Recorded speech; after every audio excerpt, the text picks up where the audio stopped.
Welcome back to the morning line. And as we touched on before, heading to the break, Postman Pat has been an absolute revelation. Not only was he a superstar sprinter in New Zealand, but he's made the transition to Australia and dead set dominated, and also, given his name, created plenty of headlines from that point of view as well.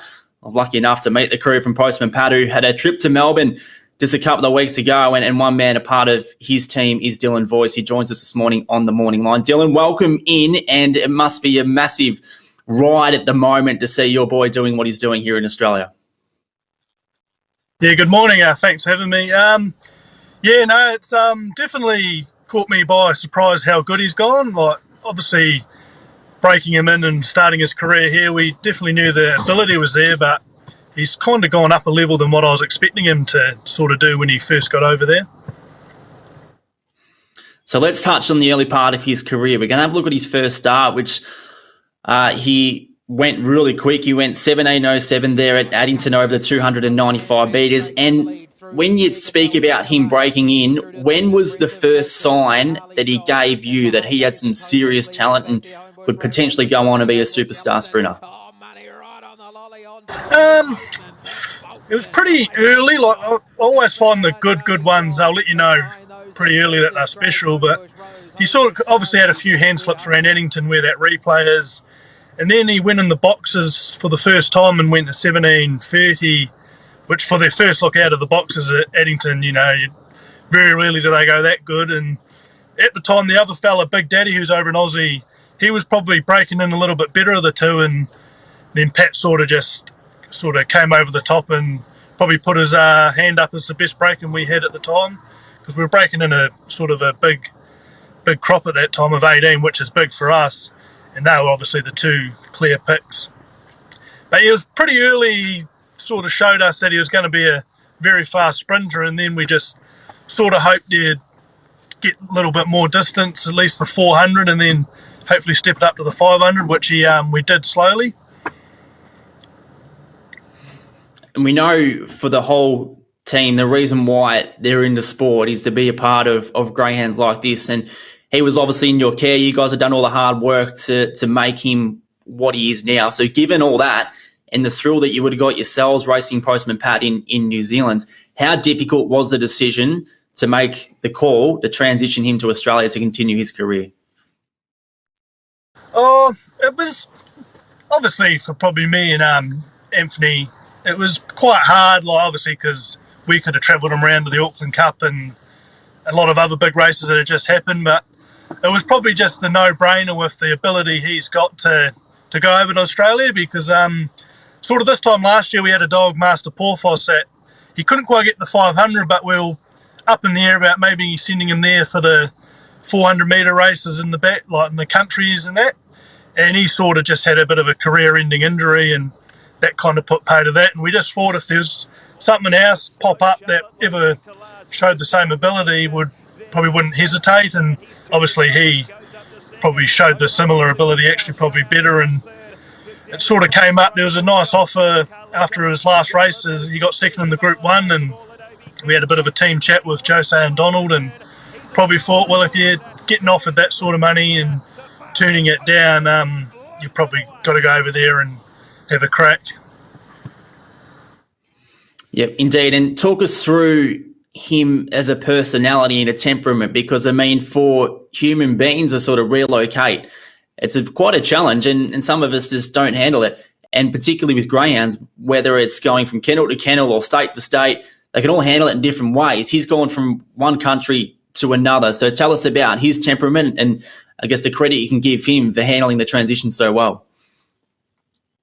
Yeah, well, he's a bit of a funny dog. Like, he's very quiet and just goes about day-to-day stuff, unlike Big Daddy, who's a bit more open and he loves the cuddle and that. But we're very lucky. Darren Pulio, he picked them up from the airport and sort of took them to his place for a week before they went out to Jason and Anthony. And obviously he was a big help, obviously just getting the ducks in a row for them to go over there and succeed. But from all reports, he settled in at Darren's quick enough, and he settled in at Jason's very nicely, because we went over and seen him there. It was a couple of weeks ago, and going by what Tony Brett said on Thursday that he took a while to settle in there, but he came out of his shell leading into the race.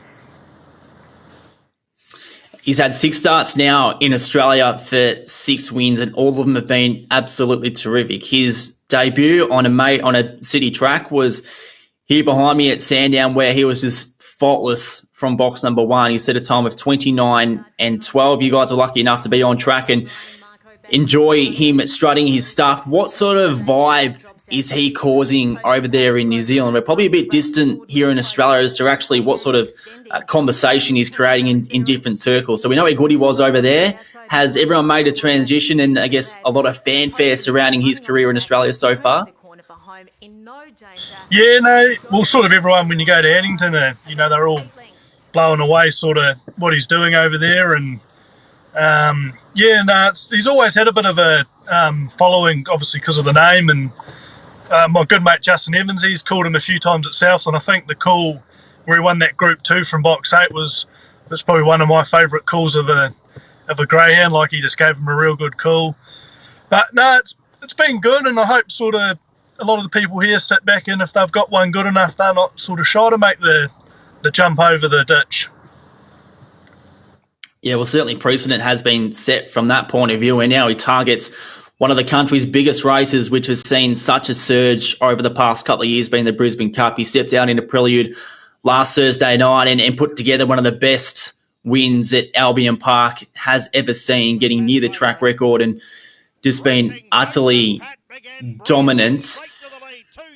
When you look at this win, Dylan, you just get goosebumps. Yeah, I was watching it because I just got home from racing at Addington and sort of just got settled in, and I was planning on watching the race and going to bed because it was sort of a bit late over here in New Zealand, but you sort of watch that and you can't go to bed. It sort of gives you the goosebumps, and you're on in a bit of a adrenaline rush. But no, just when he come off the lid like that, I was like, wow, this could be something, and he didn't disappoint. And his name has turned heads, obviously, for obvious reasons. Where did it come from? Who attached the name to him? So when they were sort of break-ins, we sold one of the pups, not him, but one of them, to a syndicate of guys, and they put a list full of names and passed it on to Jose and Donald what they wanted their one called.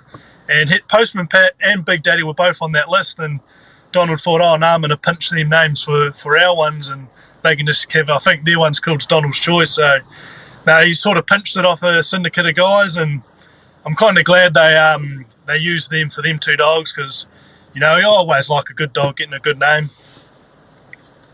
100%. Ability is one thing, a story is another, and the name is the cherry on top, and he's got the whole lot of that.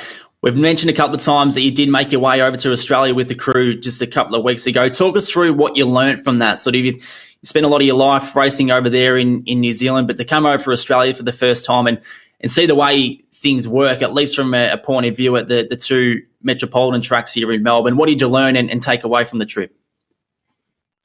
Yeah, no, it was good wee trip. Sort of, you're always learning something, and obviously caught up with Jason down at Geelong on the Monday. We went out to his before we went to the Meadows and seen his setup, and it's an unbelievable setup. Very there's not a grass bit out of place. Like, he obviously puts in a lot of hard yards keeping it up to scratch, and just very professional, both him and Anthony, the setups we went to. And no, we enjoyed our time over there, enjoyed seeing around the tracks, and obviously we're probably looking at getting back over there some point later in the year and catch up with everyone, and hopefully we can get over there if he does make one of the bigger races and get on track live for it. I'm sure given the way he's going, there's going to be plenty of opportunity to come over and yet again watch him do his finest work. Dylan, thank you so much for joining us here on The Morning Line, and best of luck for what's ahead in the heat of the Brisbane Cup this Thursday, but even before that, the box draw in a couple of hours' time. No worries. Thanks for that.